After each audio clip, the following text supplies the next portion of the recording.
Previously on Horizon Zero Dawn.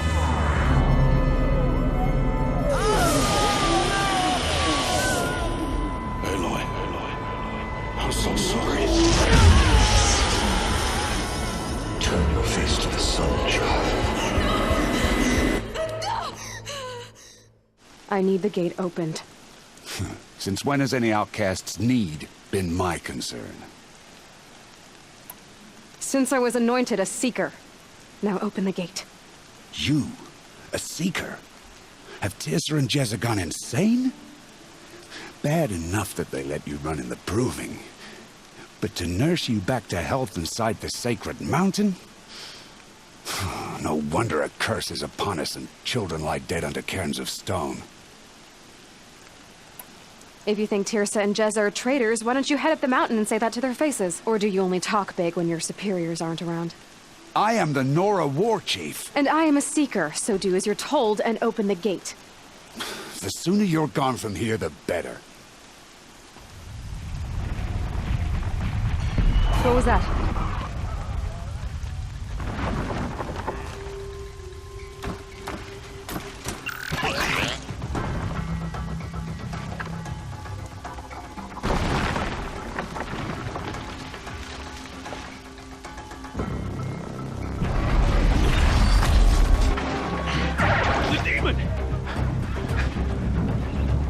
Sound the alarm!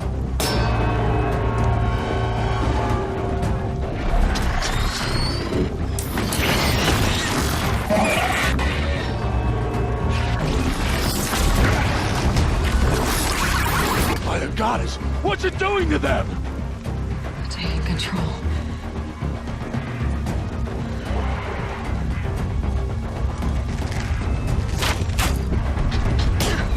Brace yourselves!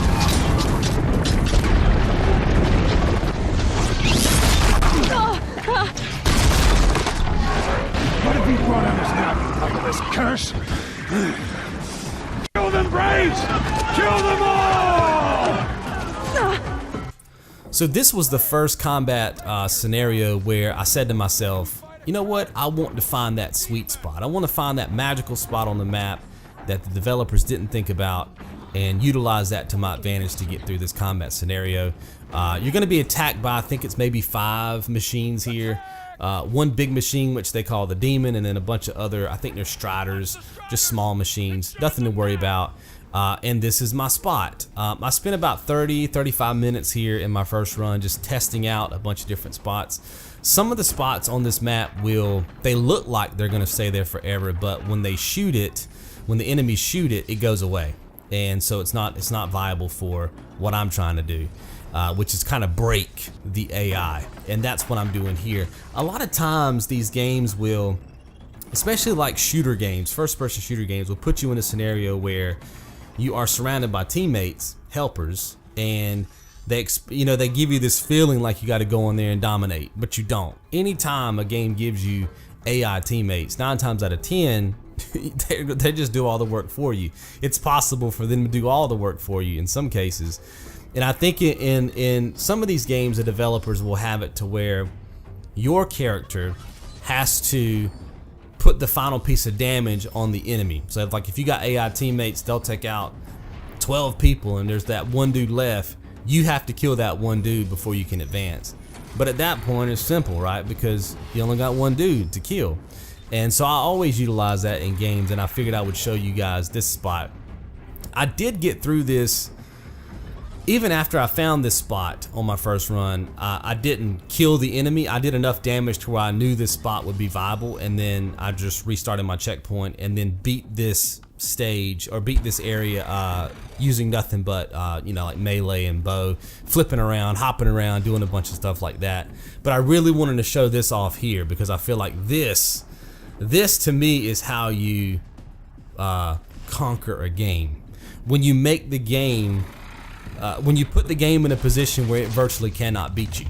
You know what I mean? Even on its hardest difficulty, even with the worst gear in the game, or whatever you want to call it, when you put the game at a certain state where it doesn't have a chance against you, to me, that feels awesome.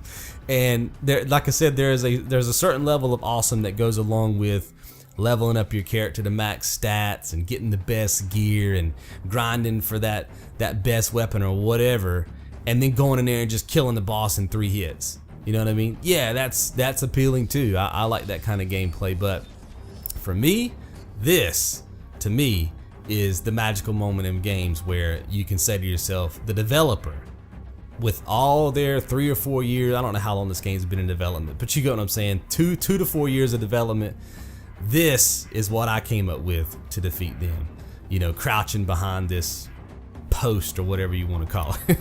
And it works. I'm also going to show you in this clip that it's possible to freeze the enemies in place. Now, I don't know, like I said, I'm not that extensive with the meta of this game. I don't know if maybe what I'm doing is maybe not a trick, but I feel like it is because I can almost predict it. In fact, if I'd have been doing live commentary in this clip that you see right now, I would have been able to tell you that this machine was going to freeze. I know anytime this machine gets to my right, if it ever comes up this ramp and goes all the way up to the top near the rocky cliff, it freezes. It did it in my practice run, and it did it in this run live. There's another place it'll freeze down there left of the gate, and I think after I take it down in this clip, I show you aiming my bow where it normally would freeze at. And I don't know what's causing it to freeze, but I know that when that machine gets into a certain position, I can almost say it's gonna freeze, and then it freezes. So I'm still curious as to what's causing that. But that's the reason why I wanted to showcase this as well, because I could not show you that if I were down there running around killing that thing on ground level, because it wouldn't freeze that way. So this is me just kind of taking out some of these enemies because my teammates are struggling and it's starting to take a little bit too long even for me. Now, one thing I don't want to do here is when I put those shots in that strider down there, I made sure that I killed it, because what'll happen is if you don't, it'll know that you're up here, and then it'll come up the ramp, right, the incline there. And you don't want the small animals up here because they can actually come over here with you. There's enough room for them to walk around up here, and that can be crazy. The big enemy, the demon if you will, it can't really walk up to this post. It can go to the ramp, but it can't really maneuver this way. It's like it's too big. At least it's never happened to me. The only thing it can do is shoot you with those red missiles. I don't know what the game calls them, and they can do a little bit of damage to you, but not enough to kill you. I think in this clip I get hit by them once, so you'll see that, but really not that big of a deal. I'm kind of waiting on the machine now. It's in the middle of the demon to move so I can hop out and kill this other. I know where the strider is. It's behind the gate, and it looks like it's stuck.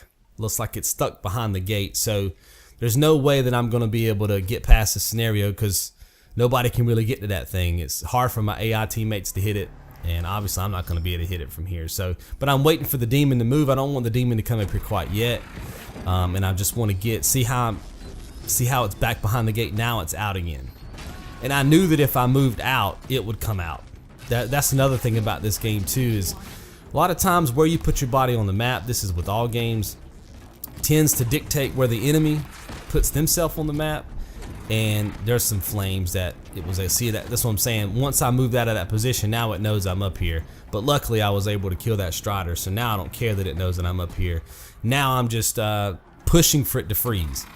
So what you're gonna see here is me just getting some shots. I'm trying to hit it in its weak points. You're also gonna see me miss a couple of shots to the left of the body of this thing.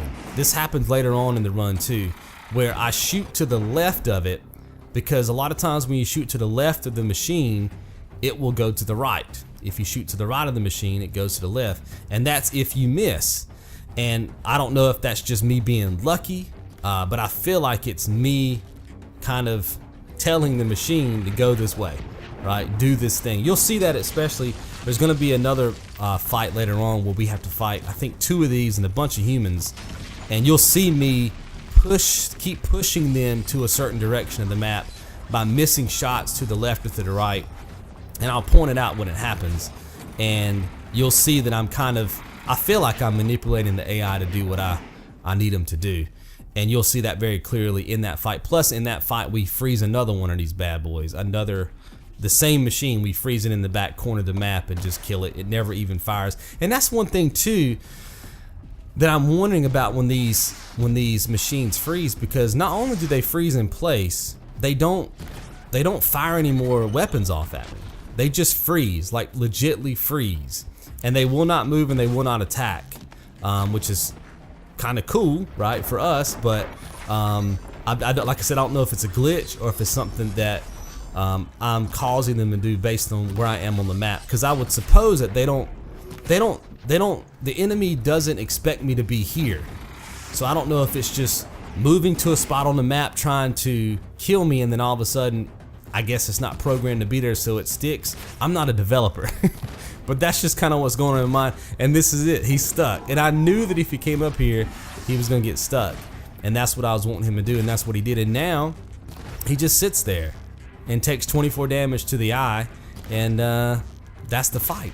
That's it. That's the close deal. And I think when I beat this, I'm gonna run down and show you with my bow here where it could also freeze. Right down in there, it can freeze. You can just keep getting shots on. So that is that fight. Very cool spot, freezing the enemies and staying protected. We're gonna go up here and loot this machine, and we're gonna continue the story. Possess other machines. How'd you do it? Show me. You made them obey you. How? This. You did it with this. It's connecting to my focus. Then I could use this. It's worth a shot. Couple loops of wire. Looks like it'll hold. I just need to test it. Aloy, how did you do that? Teb? What are you doing here? You're a Stitcher, not a Brave. I came to help defend Mother's Watch, but I never imagined I'd see anything like this. You killed that demon, pulled its guts from the carcass. The way it controls other machines. I think I figured it out. But I need to test it on a machine. Plenty of striders along the path to the gates of the Embrace, I guess. Exactly. And the gates are where I'll be headed anyway. I need to speak to Varl. I always knew you were different, Aloy, but... But what? I think you're a blessing from All-Mother. No matter what Resh says. Thank you, Teb. But I have to go now. I know you do. And my thoughts go with you.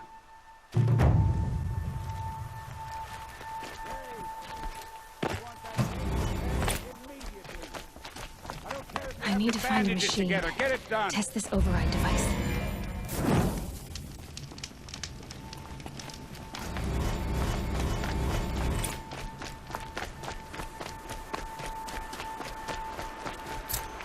Rom!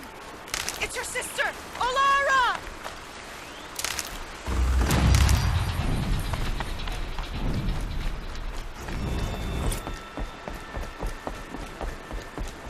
Alright, so I did want to put this in here.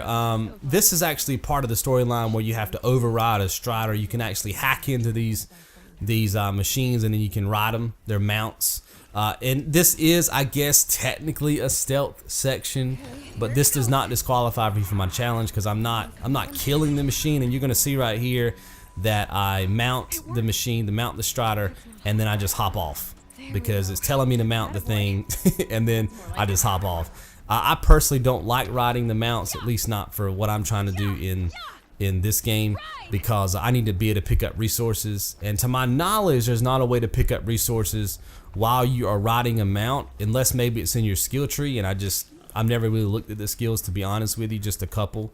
So I chose not to do that in this run. And I also wanted to show you a bit here of what I do when I'm going around the world map, because I'm not going to be showing these really long run guys where I have to go from point A to point B. I'm not showing all those runs. I'm cutting that stuff out. But all I'm doing is getting resources. I'm making sure that my orange health bar is full, and I'm making sure that my green health bar is full, and I also want to make sure that I have a green plus sign up underneath my health bar. That is the maximum amount of health and reserve health I can possibly have, at this stage in the game, pretty much the whole game, because I don't really use any of the skills, right? So I try to have that full as I go into new combat areas and stuff like that. And that's all I'm doing when you see me cut out some of this footage. That's what I'm doing, just getting resources. Closer!